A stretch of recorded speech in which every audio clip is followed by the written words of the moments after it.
Did you know Mitsubishi holds a world record in the Guinness Book of World Records for the most victories of a Dakar rally between 1985 and 2007, winning 12 times in 32 years. That's nearly half, and a lot of that is thanks to this. This is essentially a race car SUV, but it didn't start life that way. The first model of the Pajero was introduced as a prototype at the Tokyo Auto Show in 1973, with the second prototype following in 1978. And finally, 8 years after its initial prototype, the first production version of the Pajero lineup debuted in 1981. And it was built after Mitsubishi saw Toyota's Land Cruisers and Nissan's Patrols frolicking through the mountains, having all the fun climbing through the streams and rivers and over the rocks. Mitsubishi wanted in on the fun. So they built a short wheelbase, four-wheel drive utilitarian vehicle with a handful of pretty underwhelming 4- and 6-cylinder engines. The second generation of the Pajero was all new and introduced some pretty trick tech features like Super Select 4-wheel drive, multi-mode ABS, which meant ABS would be fully functional in all 4-wheel drive modes, which was pretty groundbreaking stuff at the time, and electronic shock absorbers, which allowed the driver to choose between a soft, medium, and hard setting, depending on road conditions. Now, Mitsubishi Pajeros were already competing in the infamous Dakar Rally, an off-road endurance event covering up to 9,000 miles across a plethora of extremely difficult terrain in the T2 and T3 categories. T2 was a modified production class, which were vehicles almost identical to those sold to the public, and T3, which were fully custom, non-production prototype vehicles. But in the late 90s, towards the end of the production run of the second generation Pajero, Mitsubishi decided to create a vehicle with the sole intention of winning the T2 class. So Mitsubishi added independent rear suspension, which was not found on the road-going variants, but was the basis of the later third and fourth generation Pajeros, and a modified 6G74 under the hood.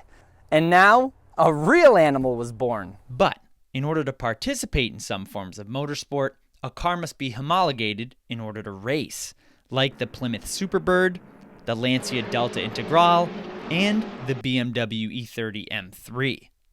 So, to participate and take the crown in the T2 category meant Mitsubishi was required to produce road-going versions of their new design. And in 1997, the Pajero Evolution was born.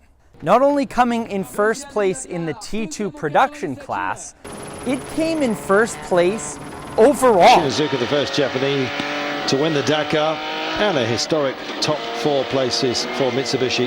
Like, it won the whole thing, beating even the purpose-built prototype cars. That's an incredible achievement.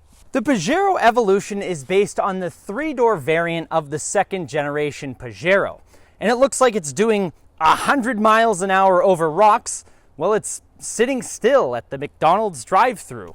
That's thanks to its body-colored widened fenders and off-road bumpers with increased approach and departure angles and double fog lights, its side sill extensions, that massive hood scoop on a lightweight aluminum hood, and a very interesting rear spoiler. We'll call it that. Kind of makes the Evo look like it's wearing bat ears or something. Doesn't it? You agree. And now you can't unsee it. Now you're going to think of bat ears every time you see a Mitsubishi Pajero Evo. Except for you're probably never going to see one, because they only built 2,500 of them. But what's under the Evo's rally-inspired skin is even more important. The car's track was widened by 125 millimeters at the front and 110 millimeters at the rear. The Evo had 4-corner independent suspension. The rear received a bespoke multi-link long travel suspension setup, with the front getting double wishbones. All that bolted to a reinforced frame with skid plates underneath to ensure the underside was protected in the absolute harshest of environments. Under that lightweight aluminum hood, sat this. A 3.5-liter naturally aspirated dual overhead cam Myvec V6, featuring a dual plenum variable intake and gasoline direct injection. It pumped out 276 horsepower. That was because of the gentleman's agreement. You know, we've talked about this. Everything was limited to 276 horsepower, or they had to advertise just 276 horsepower. So in reality, it's like 300 horsepower. And 256 foot-pounds of torque. And this is what that sounds like.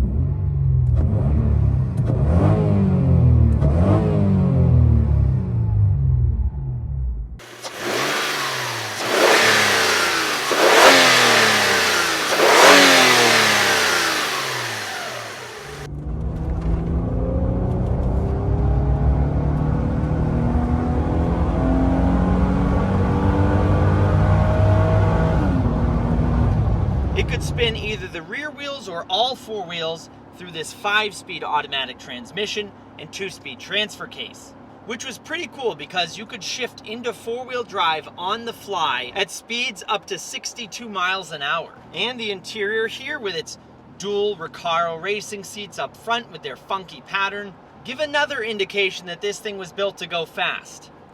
Anywhere.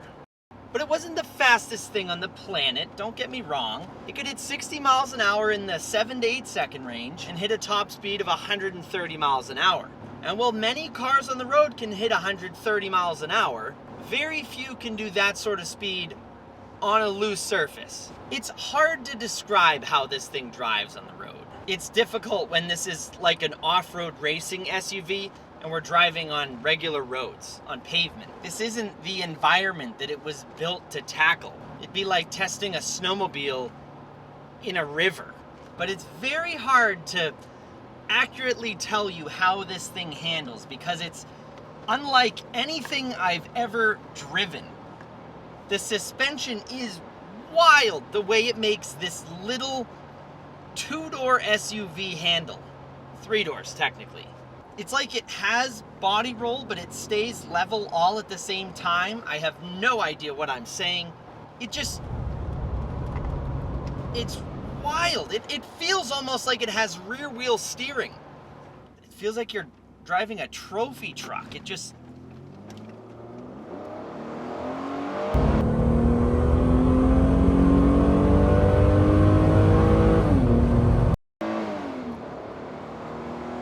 And while it's not really that quick in today's standards, I mean, we're kind of spoiled now, but for a 90s SUV, it's not bad. But it's crazy when you're really pushing this thing around corners, even on pavement, how it feels. I mean, it's like it's staying level, but the suspension underneath is just going wild. You feel like you're gonna roll over, but in a way you feel completely planted to the road. This is weird. This is awesome.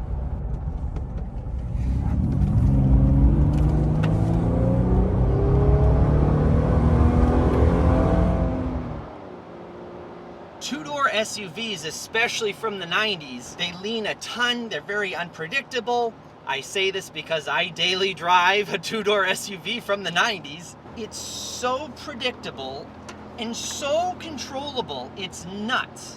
It leans a little bit, but it feels like it should be rolling over when it's not. It doesn't feel like you're going to push it over or anything. It's crazy. Like, this doesn't feel like it wants to be on the pavement. It feels like it wants to be doing 100 miles an hour down a dirt road with bumps and whoops. This is really cool. And when you slow it down and you're driving normally, it just feels like a regular old SUV from the 90s. Power's decent. For the 90s SUVs, this was very top end, almost 300 horsepower. But at slow speeds, it's relatively civilized. There's really nothing that sticks out at you, except for the seats being very, very well bolstered, hugging you in. This Pajero has 121,000 kilometers on it, or just 75,000 miles. And it's completely stock. And it's gorgeous. It's beautiful. I can't imagine anyways why you'd want to mod this sort of thing. But I know there's probably people out there that do want to and have. Well, thank you guys very much for watching. I'll catch you in the next one. Happy motoring.